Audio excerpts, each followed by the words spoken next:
What's up, everyone? Vince Ingenito here. I'm at PAX East 2015. I'm hanging out with the folks at Motiga. I'm with Allie Murdoch, also known as Huggles. Hey, everybody. How you doing, Allie? I'm good. How are you? I'm awesome, and right now we're going to be going through one of your new characters, Wu. He's the martial master. So why don't you give me a brief overview of kind of what Wu does? Yeah, so he's kind of like our judo guy. It's actually our code name for him is judo.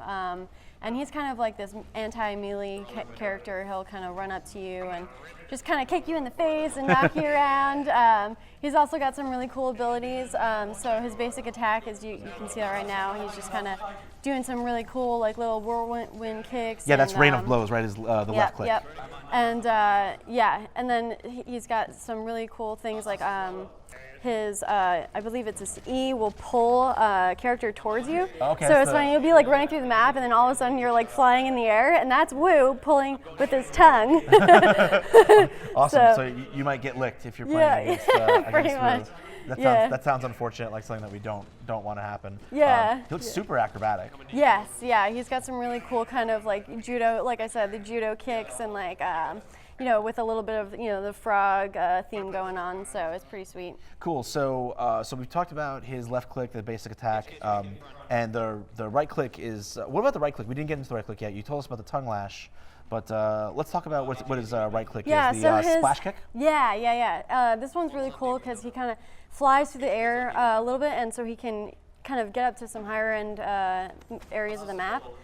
You can see right now he just jumps up into the air and then lands a kick right at his target point. So cool. So you can use that not only for offense but for traversal. Yep. Oh yeah. Cool. And it gets used a lot for that. And as a melee character, you really got to take advantage of those movement gap closing abilities because otherwise ranged guys might have a little bit of an advantage over you. Sure, they'll just pick you apart. Yeah, you can see he just close the gap right there. And, yeah, beautiful. Yeah, those are really nice, and I guess the tongue lash helps a lot with closing the distance too. Oh right? yeah. So with the tongue lashing, does he pull them in or does he pull himself He pulls them in, I believe. Gotcha. So in terms of health, would you say that Wu is kind of a lower health character? He's probably like medium. He's not tanky, but he's definitely, because he is a melee character, he has to be able to stand up to things, and he's not like Trip, where she's got such a low health pool that, but right. Trip's the assassin. She's the archetype, little dark assassin. She can zoom in. You can see her right there. She'll zoom in, do some really good burst damage, and zoom out. But with Wu, he's kind of like if you see Wu coming, you want to get away. Yeah. He's not going to sneak up on you, but he will do some like pretty good burst damage if he catches you. Yeah, now he's got some healing backup, I see, from, what is that character's name? That's Vidasi. Right. She's our angel. So we've got we've hit on the left click, the right click, their E, the tongue lash. So what's the Q? Crashing waves, I believe it's called. So yeah, that's going to be like a stun. Basically, it knocks him back and kind of messes them up a little bit. So it's really great to open with and get some good quick damage in before they recover.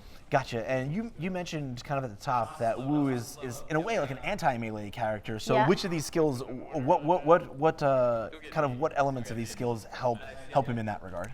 Yeah, I would say that once he gets the stun on you or the knockback, he just kind of goes to town on you with this stun. That actually sounds pretty wrong, so I'm not gonna say that. But it's all good. That, like I said, if you see him coming, you just want to run. Like, you just don't want to get caught by Wu, because once he catches you, he's just gonna knock you around and do enough damage to really, really take you down. Make your day bad. So yeah. So we see that he's that right now Wu is charged up for a focus attack. So we just saw him pop it there. Yeah. So that was Typhoon's Fury, right? So that looked like it did a lot of damage. Yeah, he zooms up, and that was only on the first tier of the focus. So I mean, you can imagine that tier 3, you're going to be doing real amount of damage and potentially killing blows. Like, we're talking from half health for some heroes. So depending on who you're going up against, that could make Wu basically a complete do not engage at all costs. Yeah, like I said, run if you see Wu. Just run. Gotcha. So let your ranged handle him. So now, one of the things I really love about Gigantic from playing it so far is that depending on how you choose to upgrade your character, you can get some really unique new functionality to them. It's not all just straight line upgrades to just make the skill better. So in that regard, like, what are some of the different ways you can spec out Wu, and what are some of the special qualities he can get through his upgrades? Yeah, so Wu's got some really cool stuff. Really, a lot of combo attacks, and it's a callback to the fighter games like we were talking about.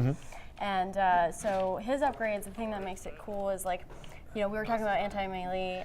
Sure. On his Q, he's got this thing where basically it gives him a huge armor boost. So you're basically invulnerable when you go in, and you don't take a lot of damage, and you can do a bunch of damage back, and it's really great. I'm sure that allows him to initiate really well, like at the start of a fight, kind of get in there without sacrificing any health. Yeah. Because he's not, like we said before, he's not low health, but he's not high health either. Yeah. And he's got to be in the middle of things. Yeah. And so that I'm sure that upgrade helps a lot with that. He's got like that, a little burst of tankiness, but for the most part, he's like a mid health kind of dude. So, and then you mentioned combos. I did notice that after certain attacks, it seemed like you were getting different follow-ups.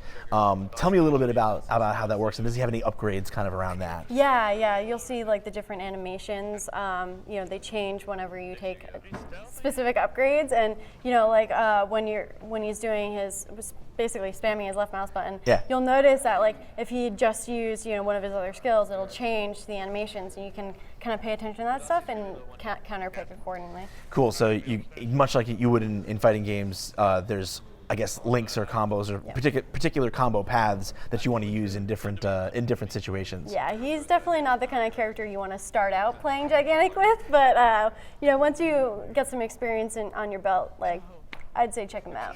Cool. Yeah, that's one of the things that's good to have is a character who's good to start with, but then someone who's got a high skill ceiling as well. You need to serve kind of all different kinds of players. Yeah. Cool. Easy to pick up, hard to master. Yeah.